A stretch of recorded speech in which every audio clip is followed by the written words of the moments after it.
So now that a friend visited me over the weekend and I have a workshop, she gave me my first job, which is to build a box that is this is about a half meter by half meter, and to make it about 16 centimeters tall. And so I'm thinking how to make a handle. I experimented last Saturday with these sort of connections, and I screwed up at the very end. They don't connect perfectly. However, it was fun experimenting with cutting out these shapes, and it took a bit of time, though I got better at it.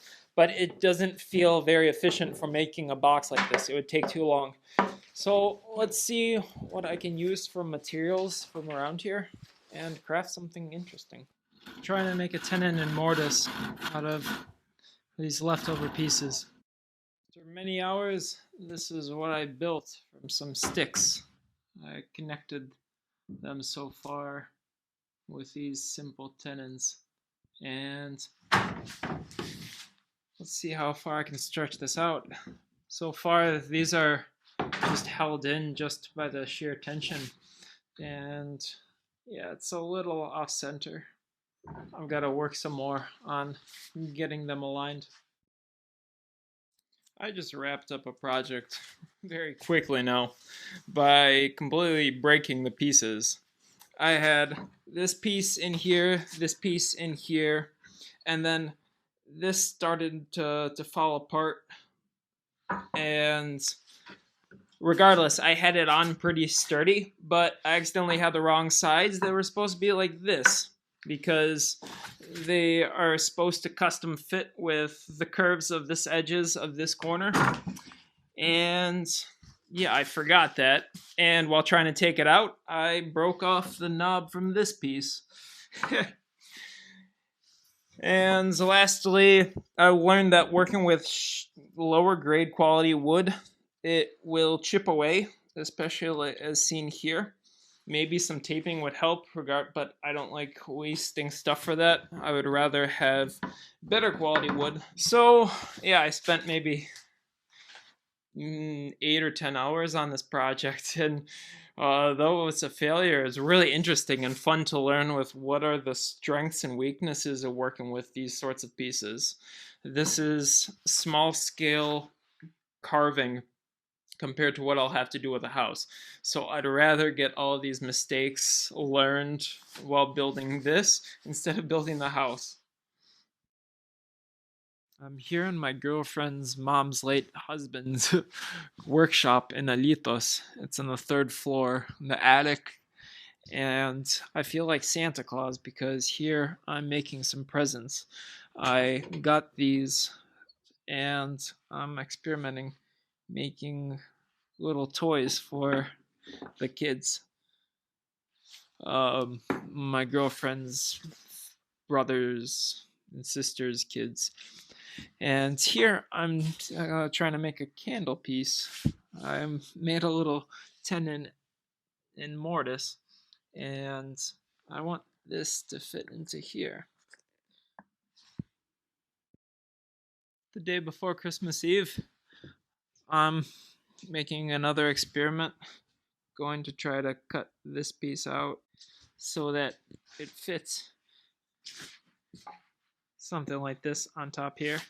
So I'm trying to cut a complex tenon and mortise out. I spent like the last hour carving out. I still need to get this more exact.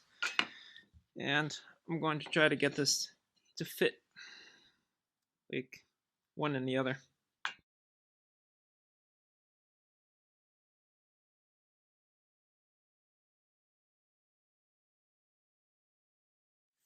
So I'm taking this carpentry experience as a sort of experimentation. I try to come up here to the shop at least every other day, and I'm experimenting trying to make almost useful things, or actually useful things, and just letting the bad experiments be broken and learn from them. Here I was trying to make a toilet stool, and I got this side on good, and then I was hammering on this other side and it broke.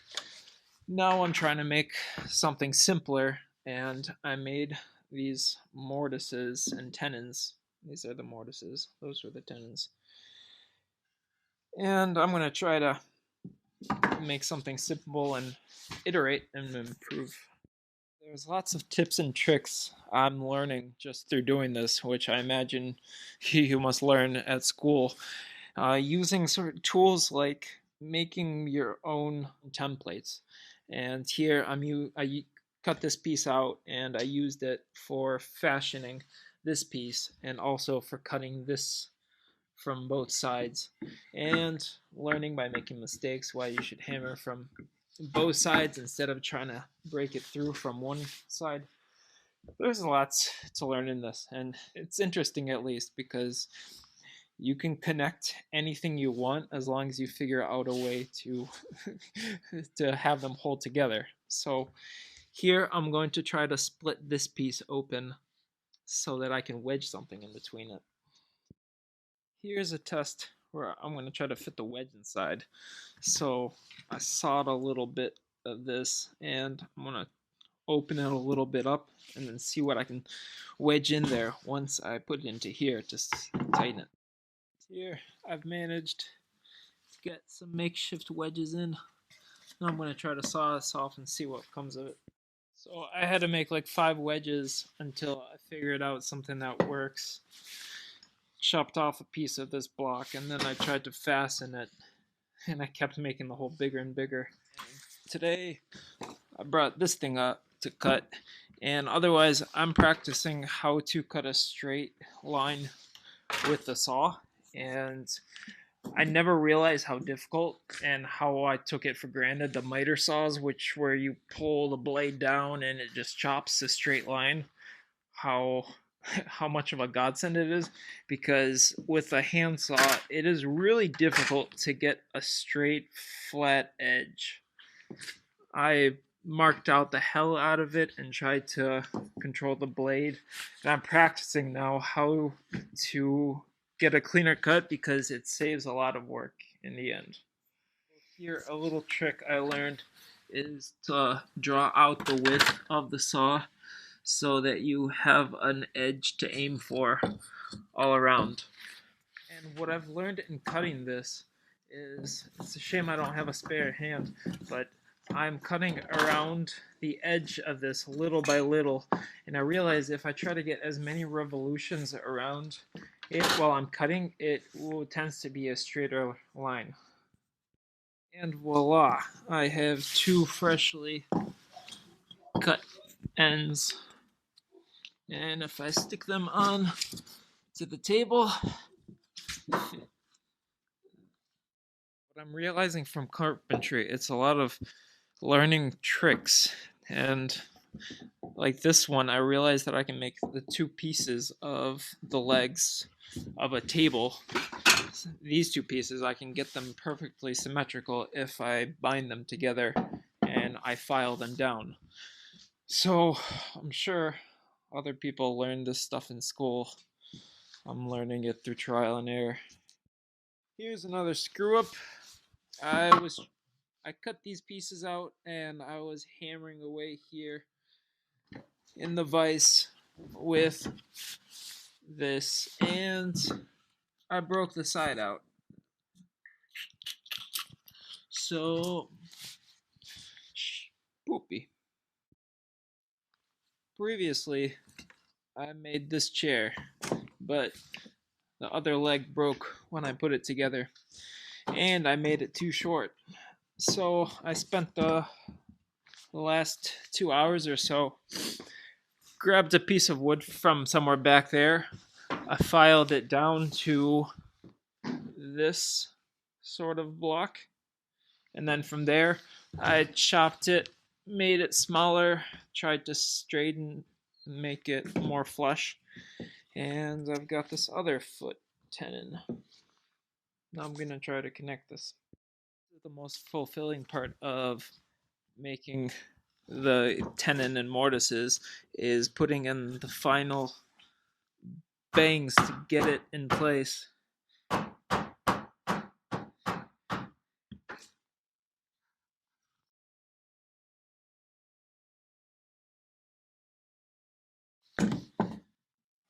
There's that tenon. Now to fix this one up.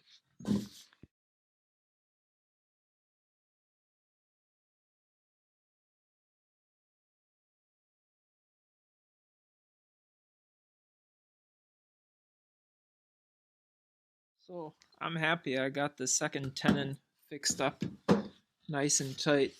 I'm actually pretty interested with the way this turned out. As you can see in the photos, it's a stepped tenon.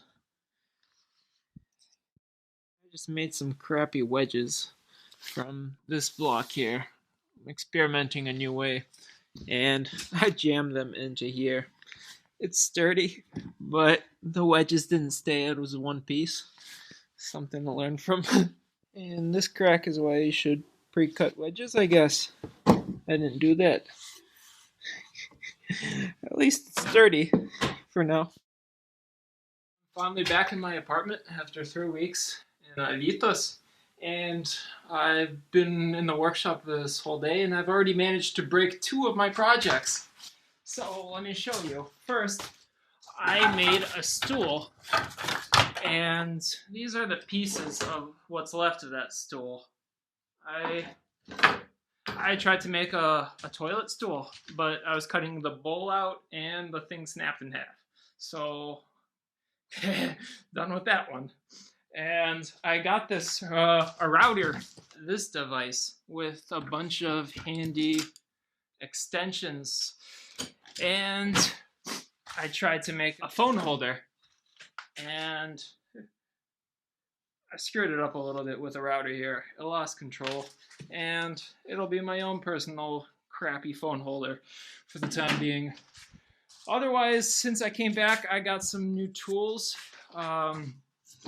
First off, I installed this Craig joint, which will allow me to connect corner pieces. Otherwise, I got my first... I did not expect this to be small. I truly did not really know what I was buying when I bought this hand plane. Today I already made a purchase for a bigger one after doing some deeper research. But this is nice because at least now I can, well, you can't see with right now, but I can clean this up without relying on the Makita grinder. And this is a lot more fulfilling to do by hand than it is with a sanding paper.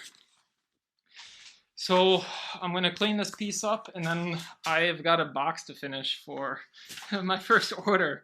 Since everything else is falling apart, I'm reverting to known truths.